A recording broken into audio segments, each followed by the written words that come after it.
네, 오늘도 우주항공 이야기를 해보겠습니다. 정부가 키우는 우주경제, 이 우주경제 산업에서 우리도 무언가를 해야만 한다. 앞으로 방향은 이곳이다라는 걸 알기 때문에 원래 이렇게 신사업을 할 때는 정부의 지원과 정책이 꼭 수반이 되어야 동력을 얻을 수 있는데요. 과연 이런 동력을 줄 수 있는 건지 또 우리가 길게 봐야 되는 것인지 알아보도록 하겠습니다. 교보증권 사연관 차장과 함께하겠습니다. 어서 오세요. 네, 안녕하세요. 네, 안녕하십니까. 네. 미래 우주경제 로드맵이 공개가 됩니다. 네. 한국판 나사인 우주항공청 출범이 핵심이라고 하는데 네. 어떤 겁니까, 이게? 일단은 초기에 이제 취임하면서 얘기했던 게 있죠. 100대 국정과제를 얘기했는데 그쪽에서 우주산업도 들어가 있었던 그런 항목이고요. 조금 더 그 내용이 디테일하게 나왔다라고 보시면 될 것 같습니다. 일단 대통령 특별법으로 좀 지정을 한다고 합니다. 우주항공청 신설 이런 부분들에 대해서 특별법으로 지정을 하고요. 거기에서 우주강국 도약 그리고 우주 시대 개막 국정과제 이런 부분들을 더욱더 디테일하게 만들어주는 건데요. 출범 준비를 본격화해 나가겠다라고 선포를 했습니다. 일단 전문가, 프로그램, 임기제 공무원 중심으로 해서 구성이 된다라고 얘기를 했고요. 이게 신속하게 우주 개발 수행을 해야 됩니다. 지금은 일단은 전 세계에서 한 10개 정도 기업이 발사체 이런 쪽에 대한 기술력을 확보를 하고 있어요. 그렇다 보니까 이게 과점 형태로 가지는 않을 것 같고요. 선제적으로 기술을 확보한 곳들 위주로 해서 시장이 열릴 것이다라고 전망을 하고 있습니다. 그래서 그 어느 때보다 조금 빠르게 기술력을 확보하는 게 중요한 그런 시점이라고 보이고요. 그래서 우주개방 수행을 위한 우주항공청장에 전부 다 정권을 위임을 한다고 해요. 인사 조직이라던가 구성, 급여 이런 부분들에 대해서 자율권을 부여할 정도로 정말로 좀 신경을 써서 굉장한 기술력을 확보하는데 주안점을 둔다라고 하는 것 같습니다. 네, 글로벌 우주경제 시대가 시작이 됐습니다. 그리고 이 산업에서 국내 기업들도 무언가를 하기 위해서 노력을 하고 있고 사실 그전에는 우리가 기술력이 항상 좋은 기업으로, K기업으로 이름이 나 있지만 우주항공 산업에서는 뚜렷한 성과를 보여주지 못했기에 좀 아쉬웠잖아요. 네. 근데 최근에는 오히려 무기, 방산 쪽에서 기술력을 보여줬고 네. 그리고 우주항공 산업에 대한 기대감까지 더해지면서 이들 종목들이 좀 움직였단 말이죠. 약간 태동됐다라고 봐도 괜찮은 건지요? 네, 그런 흐름은 충분히 있다라고 보이고요. 네. 일단은 이게 우주라고 해서 막 거창하고 그런 분야는 아닙니다. 어차피 로켓의 발사체라던가 이런 부분들이 핵심 기술이 될 텐데 그런 것들이 지금 하고 있는 산업들과 연관성이 없는 것들이 아니라는 거죠. 밀접하게 연관이 다 돼 있다라고 생각이 되고요. 그래서 우주시장 조사업체 스페이스테크 애널리스틱스라고 있어요. 이쪽에서 보고서를 하나 내놓은 게 있는데 2030년이 되면은 글로벌 우주 기업들이 한 1만여 개 정도가 될 것으로 전망을 하고 있고요. 이 시장 규모를 기업 가치를 봤을 때 10조 달러 이상이 될 것이다라고 전망을 하고 있습니다. 물론 산업의 방향이나 트렌드 이런 속도에 비해서 조금 더 빠르게 기업 가치가 커질 수 있는 가능성도 있다라고 보고요. 이 영역을 개척하려는 각국의 노력들과 민간의 협동 관계 이런 것들을 봤을 때에는 굉장히 우리 생각보다 빠르게 우주 시장이 개척이 될 수도 있다라고 좀 생각이 듭니다. 일단 정부에서 좀 주도해서 하던 분야였어요. 그런데 이런 것들이 민간 쪽에서 주도하는 방향으로 지금 바뀌고 있는 그런 추세고요. 스페이스X의 재사용 발사체 이게 굉장히 좀 혁신을 일으켰다라고 생각이 됩니다.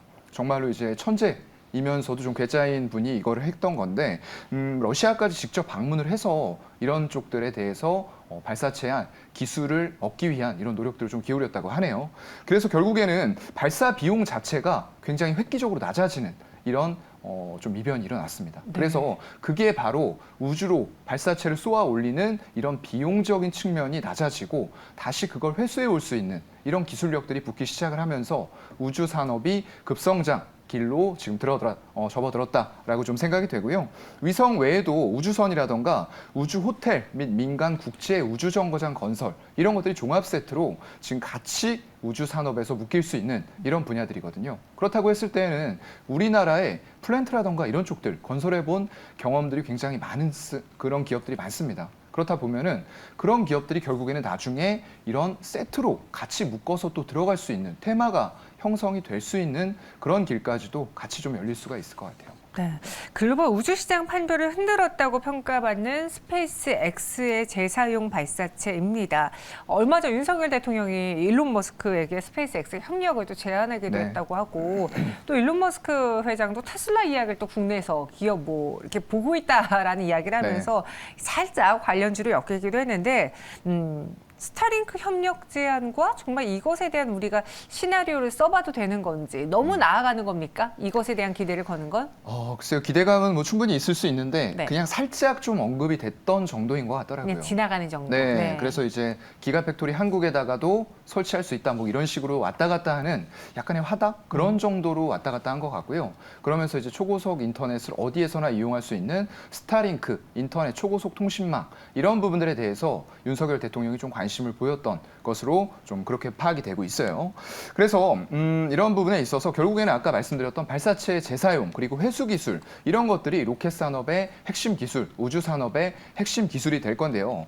완전 상업 발사가 가능한 업체는 아까도 말씀드렸던 것처럼 지금 섬두권에 있는 손가락 10개 꼽히는 업체들 정도가 지금 기술력을 완벽하게 확보를 했다라고 되는 부분들이고요. 그 이후에 어떤 기업들이 또 나올지는 좀 지켜봐야 될 것 같습니다.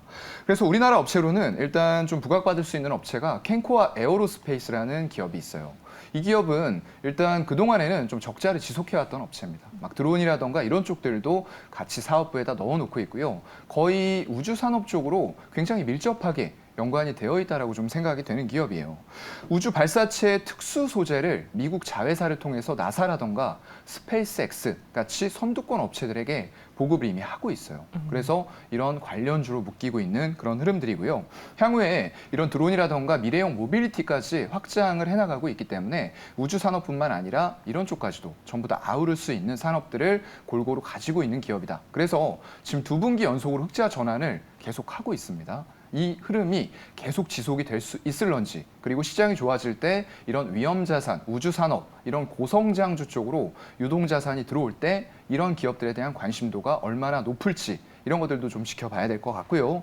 일단 AP 위성이라던가 세트랙I 그리고 인텔리안테크, 한양 디지텍 이런 종목들이 좀 동반 상승하는 흐름을 보여주고 있고요. 시장이 많이 약한 편인데 비해서 그래도 시장에서는 조금 주목을 오늘은 받고 있다라고 보여집니다. 네, 오늘장 관련 기업들의 주가도 좀 강세를 보이고 있는데 최근에 사실 이런 우주항공 산업들의 주가가 비슷한 시기에 그냥 그 관련 산업 내에 종사된 모든 기업들이 다 같이 올랐던 경우가 있었어요. 당시 뭐 무기에 대한 러우 전쟁에 대한 리스크도 있었고 이야기도 있었고 여기에 국내에서는 또 나로호에 대한 그런 이야기도 많았잖아요. 그러니까 이런 것들을 다 봤을 때 또 한 번 우리가 우주항공 관련주들의 상승을 기다리려면 이벤트가 있어야 되는 건가? 아니면 그냥 이 산업이 커지고 있으니까 이 산업에 집중을 해야 되는 것인가? 네. 실적을 봐야 될까요? 어떻게 할까요? 아무래도 실적으로만 확인이 되는 기업들은 아직까지는 그렇게 많지 않은 것 많진 같아요. 않죠. 네, 그래서 그런 부분은 조금 아쉬운 부분이라고 볼 수가 있을 것 같고요. 네. 일단 실적이 안 나오고 그렇다 보면은 굉장히 시가총액은 큰데 실적이 안 나오는 상태면 고 PER 형태에 있는 거거든요. 그렇다고 하면은 과연 시장에서 이런 고 PER 관련주 물론 향후의 성장성이라던가 시장 방향 그리고 민관과 정부가 협동해서 하고 있는 부분들을 봤을 때는 갈 수밖에 없는 산업이에요. 그리고 여기에서 얼만큼 규제를 철폐하면서 이 기업들을 좀 키워줄 수 있느냐 이것도 관건이 될 것 같습니다. 옥석 가리기는 좀 필요할 것 같고요. 다만 지금의 실적만 봤을 때 유의미하게 우주 부문에서 매출 비중이 높다라고 할 수 있는 기업들은 지금 현재로서는 그렇게 뭐 손에 꼽을 정도 밖에는 안 될 것 같아요. 그렇기 때문에 이런 기업들에 대해서는 재무제표를 우리가 좀 더 확인을 해야 되겠죠. 물론 이벤트라던가 뉴스 그리고 진행되는 내용들을 검색해서 찾는 방법도 있겠지만 결국에는 이런 것들이 정말로 실적에 기여를 하는구나라고 어느 정도 시장에서 인정을 하고 시장 자체도 돌아서는 흐름들이 같이 나올 때 그때부터 주가는 조금 더 폭발적으로 움직일 수가 있을 것 같고요. 그 전까지는 약간 이슈가 있을 때 트레이딩 정도로 우리가 접근을 해야 되지 않을까라고 보고 있습니다. 네, 아직 실적이 그렇게 다 나와주는 기업들은 많지 않다라고 했습니다. 정말 연초였나요? 그때 뭐 누리호다 뭐다 참 이벤트들이 많으면서 방산주들이 참 많이 올랐잖아요. 그래서 맞아요. 태주 이방원이라는 키워드 안에 자리를 잡기도 했었는데 최근의 분위기는 예전과는 좀 다릅니다. 고점에서 내려와서 쉬고 있죠. 이럴 때 매수 타이밍을 노려봐야 되는 건지 이 산업에 대한 투자 전략 그리고 저희 시청자분 중에 한 분은 한국항공우주는 왜 상승을 못하고 있는지 궁금해요라고도 글을 올려주셨거든요. 이쪽 산업에 대해서 매수 타이밍 지금 봐도 괜찮겠습니까? 일단 뭐 중장기적으로 보시는 분들이다라고 했을 때에는 가능할 것 같아요. 그런데 단기적으로 지금 시장이 좀 어려운 상황에서 수익률을 내가 시장 대비해서 조금 올려보겠다라고 했을 때는 단기적인 트레이딩 관점 정도가 아까 말씀드렸던 것처럼 맞을 것 같고요. 일단은 지금 시기적으로 아까도 말씀드렸지만 고밸류 투자가 막 허용이 전반적으로 되는 분위기는 아니에요. 그런데 이슈라던가 이런 게 있을 때 뭐 미디어 쪽에서 뭐 드라마가 하나 방영이 되는데 그 시청률에 따라서 주가 등락을 보인다던가 이런 것들은 나올 수 있습니다. 사우디 쪽에서 뭐 엔터프라이즈 쪽으로 투자를 했다. 이런 것들에 의해서 주가 흐름이 단기적으로 생길 수는 있어요. 하지만 이런 것들을 장기적으로 끌고 가기에는 아직까지 위험 자산에 대한 선호도가 전반적으로 시장에 퍼져 있는 건 아니라는 거죠. 그래서 이런 흐름은 여러분들이 체크하시면서 이쪽에 접근을 하시는 게 좋을 것 같고요. 일단 뭐 2차 전지 이런 것들처럼 방향성이 정말로 명확하고 숫자까지 같이 커져 나간다라고 했을 때는 내가 조금 사서 약간 손실이 나 있다라고 하더라도 기업을 잘 선별하셨다라고 했을 때는 굉장히 편하게 들고 갈 수 있어요. 근데 그런 상황이 아직까지는 아니라고 보기 때문에 정말로 주가가 만약에 정말 고점에서 잘못 샀다 하면은 정말 크게 밀릴 수도 있는 그런 테마로 지금은 조금 분류가 된다라고 보이거든요. 그래서 타이밍상으로 좀 조심하셔야 될 것 같고요. 일단 그렇다고 하더라도 이게 정말 숫자가 또 재무제표 상으로 확인이 되어가는 과정에 있어서 주가들이 출렁임은 있겠지만 우상향을 그려나갈 가능성도 있어요. 이렇게 말씀드리면 도대체 어떻게 하라는 거냐라고 생각을 하실 수도 있을 것 같은데 방향에 따라서 좀 다를 것 같아요. 내가 정말 이 산업에 대해서 공부를 해봤는데 중장기적으로 나아갈 길이 명확하다. 그래서 이런 관련된 산업들에 속한 기업을 선별해서 조금씩 모아가는 전략으로 가겠다. 그거는 좋습니다. 하지만 어느 한 시점에서 몰빵해서 수익 챙기고 나와봐야지. 이런 관점으로 가기에는 아직은 조금 위험성도 내포하고 있다. 왜냐면 아까 말씀드렸던 대로 10개 정도 기업만이 발사체 관련돼서 양산할 수 있는 기술력을 가지고 있기 때문에 그렇지 못한 기업들은 언제든 기대감으로 올랐던 주가가 그만큼 급격하게 빠질 수도 있는 그런 시장 상황이라는 거죠. 네, 요즘 오늘도 또 그렇잖아요. 이 시장이 하락하다 보니까 이게 조정의 시작인 건지 아니면 뭐 자연스러운 단기 조정인 건지 참 고민들이 많은 상황이기 때문에 지금 정말 좋은 회사들도 특히나 우주항공 관련주들도 단기적으로 들어가긴 시장을 이겨내기 어려울 수 있으니까 중장기적으로 보는 게 좋을 것이다. 그리고 만약에 단기로 본다면 트레이딩 관점에서만 살펴보는 게 어떻겠느냐라고 의견 주셨어요. 그럼 마지막으로 이런 종목들 안에서 좀 하용관 차장님 눈 안에 들어오고 있는 종목이 있는지 탑픽도 골라주시죠.